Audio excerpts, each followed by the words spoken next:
asleep on the couch before his alarm goes off. The good part is that he's too tired to start arguments about money or anything else, which makes the evenings quieter than they've been in months. Mom seems relieved to have him out of the house at night, and she stops walking on eggshells waiting for the next fight to start. I come home from the school one afternoon to find Mom sitting at the kitchen table with worksheets spread out in front of her. She explains that her employer offers free financial literacy classes during lunch breaks, and she decided to attend one. The worksheets cover basic budgeting, tracking expenses, and setting savings goals, all things I figured out years ago by necessity. But seeing Mom actually engaged with the material and taking notes surprises me because she's never shown interest in managing money before. She asks me a few questions about how I track my business income and expenses, and for the first time we have a normal conversation about finances without anyone getting defensive or angry. It doesn't fix everything, but it feels like a small step towards something better. My daily routine settles into a predictable pattern over the next month. I wake up, go to the school, work my afternoon shift at the grocery store, come home to do homework, handle my assigned chores, and get to bed at a reasonable hour. The stability means I'm not constantly exhausted anymore, and my grades start climbing back up from where they dropped during all the stress. Teachers notice the improvement, and a few of them mention how glad they are to see me doing better. I'm not constantly calculating how to stretch $20 or worrying about whether there will be food when I get home. Life isn't perfect, and my parents still barely talk to me beyond basic household communication, but at least it's predictable and I can focus on the school and work without constant crisis management. One Saturday morning, Eliana texts me asking if I want to spend the weekend at her house just to relax and decompress. She says her husband is visiting his sister and she'd enjoy the company.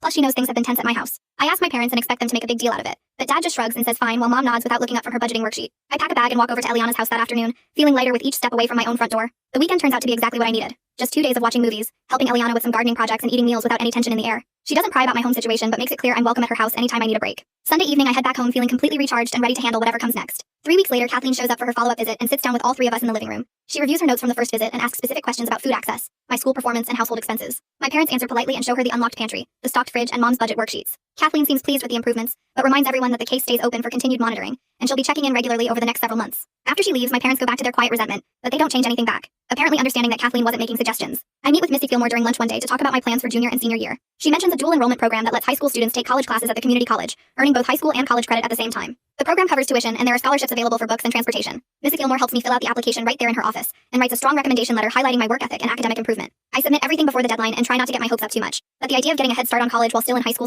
feels like exactly the kind of opportunity I need. About a week after I submit the application, Mom approaches me in the kitchen and asks if I could loan them some money to cover an unexpected car repair. Dad stands behind her nodding, and they both have that familiar desperate look I remember from when Dad first lost his job. I tell them I can write up a formal loan agreement with the amount, interest rate, and repayment schedule so we're all clear on the terms. I pull out my laptop and start typing up a simple contract while they watch. Their expressions shift from hopeful to uncomfortable, and Dad finally says, "Never mind, they'll figure something else out." They walk away, and I save the blank loan agreement template for next time, knowing that having everything in writing protects both them and me. The following weekend, I notice the big TV is gone from the living room. Mom explains that they sold it to help pay down their credit card debt, and Dad canceled the expensive sports package permanently. The living room looks empty without the huge screen, and I can tell they both hate having made these changes. But it's real progress toward getting their finances under control, even if they clearly resent every step. Dad complains about missing his games, and Mom mentions several times how small the old TV in their bedroom looks compared to what they had. I don't point out that these are the kinds of sacrifices I've been making since I was 13, because that would just start another fight. 2 months after submitting my application, I get an email saying I've been accepted into the dual enrollment program, with a full scholarship covering books and transportation costs. Starting next fall, I'll spend my mornings taking college classes at the community college, and my afternoons finishing high school requirements. The acceptance letter includes information about course selection and orientation dates. I print it out and show my parents, hoping they'll be proud, or at least acknowledge it as an achievement. Dad glances at it and says that's good, while Mom nods and mentions it will save them money on college later.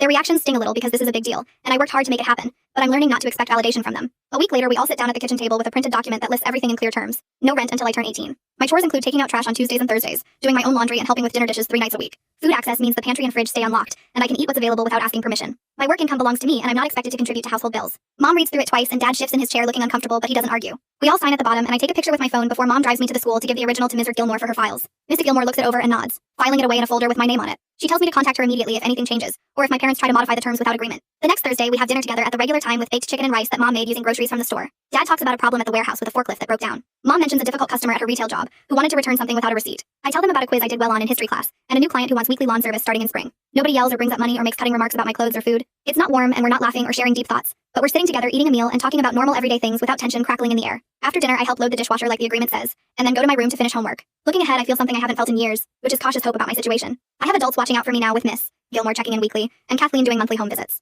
I have a clear path to college through the dual enrollment program that starts next fall. My parents are managing money better with someone holding them accountable, even if they still resent the oversight. I've learned I can stand up for myself when necessary, and that asking for help isn't the same as being weak or helpless. Things aren't perfect and probably never will be with my parents, but I'm building a future that doesn't depend on them staying consistent, or suddenly becoming different people. That feels like the best outcome I could realistically achieve given where we started. That's it for today's story. Thanks for being here. It really means a lot that you'd spend a few minutes with me. I hope it brought a little warmth or peace to your day. Subscribe if you'd like to share more stories like this together.